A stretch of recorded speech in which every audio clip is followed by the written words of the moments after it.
एक समय की बात है। एक छोटे से गांव में निर्मला नाम की एक महिला रहती थी। निर्मला की आयु लगभग 30 वर्ष थी और वह अपने पूरे गांव में अपनी सादगी और सुंदरता के लिए जानी जाती थी। उसकी आंखों में एक अजीब सी चमक थी और उसके चेहरे पर हमेशा एक सौम्य मुस्कान रहती थी। निर्मला का व्यक्तित्व बहुत ही आकर्षक था। जो भी उसे देखता उसकी शालीनता का कायल हो जाता। निर्मला एक विधवा थी और उसका पूरा संसार उसका 10 साल का बेटा दीपक था। दीपक अपनी माँ से बहुत प्रेम करता था और वह भी अपनी माँ की तरह ही बहुत आज्ञाकारी और समझदार था। उन दोनों का जीवन बहुत ही संघर्षपूर्ण था, लेकिन फिर भी वे एक दूसरे के साथ बहुत खुश थे।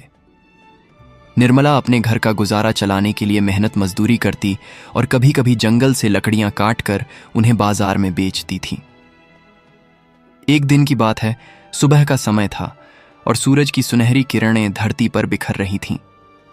निर्मला ने सोचा कि आज वह जंगल जाकर कुछ सूखी लकड़ियां इकट्ठा कर लाएगी ताकि उन्हें बेचकर वह दीपक के लिए कुछ खाने पीने का सामान और उसकी पढ़ाई के लिए कुछ किताबें खरीद सके।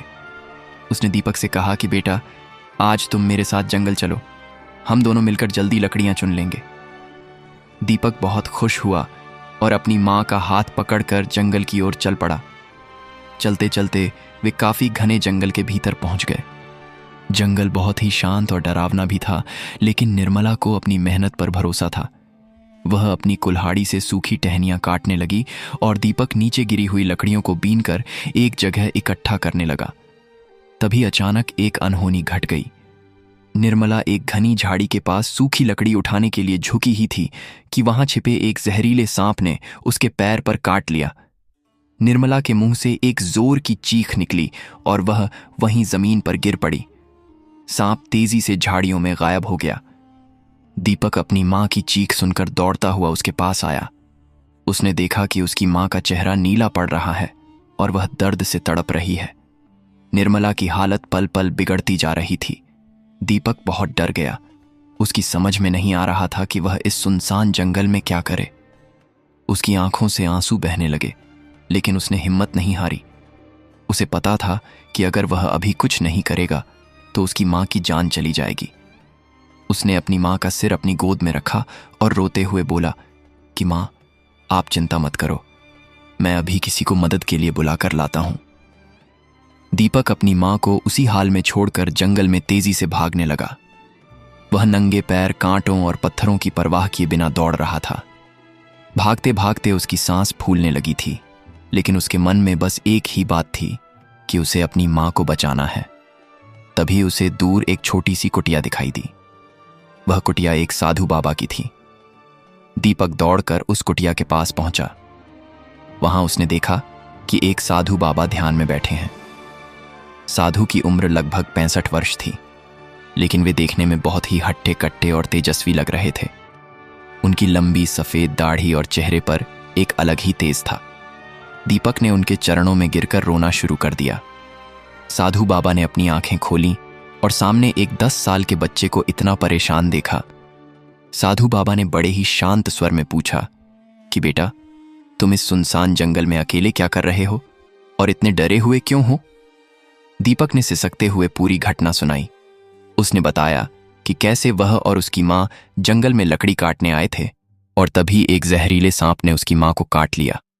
दीपक ने हाथ जोड़कर प्रार्थना की कि बाबा, मेरी मां वहां मर रही है, कृपया मेरी मदद करो, मैं उनके बिना नहीं जी सकता। साधु बाबा का हृदय बालक की करुणा देखकर पिघल गया। उन्होंने दीपक को ढांढस बंधाया और कहा कि बेटा, तुम डरो मत, ईश्वर सब ठीक करेंगे। साधु बाबा तुरंत अपनी कुटिया के अंदर गए और वहां से कुछ दुर्लभ जड़ी बूटियां लेकर आए। उन्होंने उन जड़ी बूटियों को पीसकर एक पोटली बनाई। साधु बाबा ने वह जड़ी बूटी दीपक को दी और कहा कि बेटा, जल्दी जाओ और अपनी मां के उस घाव पर इसे रगड़ देना जहां सांप ने काटा है। ये जड़ी बूटी बहुत चमत्कारी है, ये जहर को सोख लेगी। दीपक ने बाबा का आशीर्वाद लिया और बिजली की गति से वापस अपनी मां की ओर भागा। जब वह वहां पहुंचा तो निर्मला बेहोश हो चुकी थी। दीपक ने तुरंत साधु बाबा की बताई हुई विधि से वह जड़ी बूटी अपनी मां के घाव पर लगा दी। कुछ ही समय में चमत्कार होने लगा। निर्मला के शरीर का नीलापन धीरे धीरे कम होने लगा और उसकी सांसें सामान्य होने लगीं। कुछ देर बाद निर्मला ने अपनी आंखें खोलीं और अपने बेटे को सामने पाया। वह धीरे धीरे ठीक होने लगी। निर्मला और दीपक ने भगवान का शुक्रिया अदा किया और लकड़ियां लेकर सुरक्षित अपने घर वापस आ गए। समय बीतता गया और दिन महीनों में और महीने सालों में बदल गए। दीपक अब वह छोटा बच्चा नहीं रहा था। वह एक बहुत ही होनहार और समझदार युवक बन चुका था। निर्मला ने बहुत मेहनत करके दीपक को पढ़ाया लिखा। दीपक ने भी अपनी मां के त्याग को समझा और खूब मन लगाकर पढ़ाई की। अब दीपक एक अच्छी नौकरी करने लगा था और उनके घर के दिन फिर गए थे। निर्मला अब बूढ़ी हो रही थी, इसलिए उसने सोचा कि अब दीपक का विवाह कर देना चाहिए। उसने दीपक के लिए अंकिता नाम की एक लड़की चुनी। अंकिता देखने में तो सुंदर थी, लेकिन उसका स्वभाव निर्मला और दीपक जैसा सरल नहीं था। दीपक और अंकिता का विवाह संपन्न हुआ। शुरू में तो सब कुछ ठीक रहा, लेकिन धीरे धीरे अंकिता का असली रूप सामने आने लगा। वह निर्मला को एक बोझ समझने लगी थी। उसे निर्मला का घर में रहना और दीपक का अपनी मां की सेवा करना अच्छा नहीं लगता था। वह अक्सर निर्मला को ताने देती और उसे परेशान करने के नए नए तरीके ढूंढती।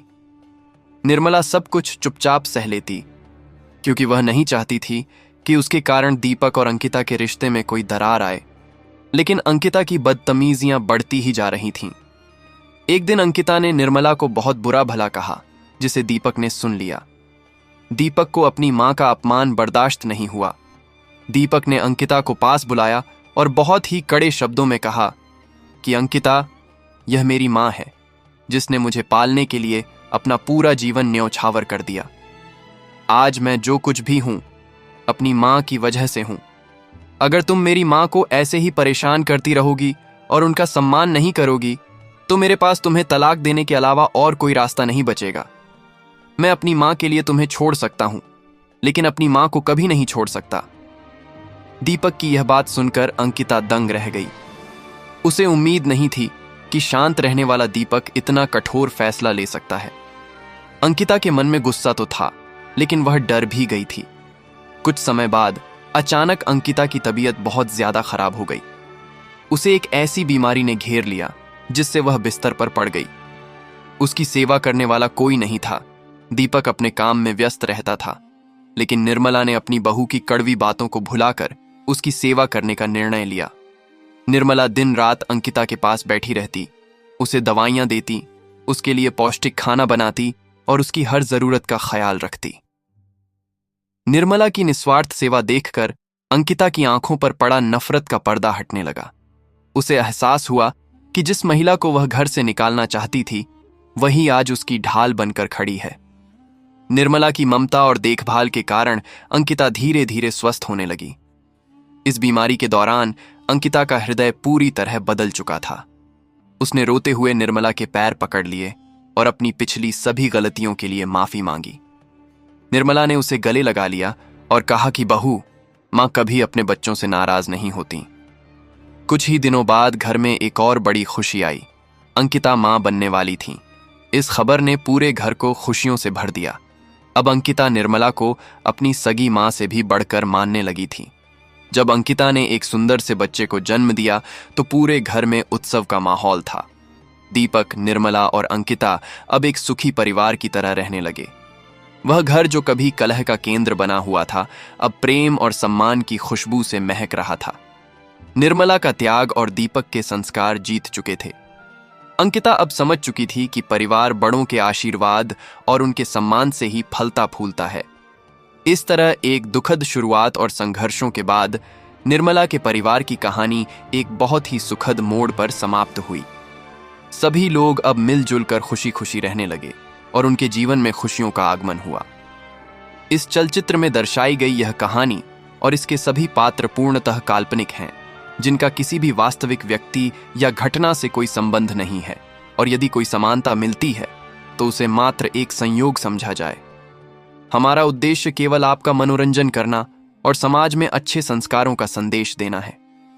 यदि आपको हमारी यह प्रस्तुति पसंद आई हो तो इसे एक पसंद अवश्य दें, और यदि आप हमारे इस माध्यम सच्ची मोहब्बत पर नए हैं तो हमारी सदस्यता ग्रहण करें और हमें टिप्पणी में यह जरूर बताएं कि आप हमारी यह प्रस्तुति कहां से देख रहे हैं।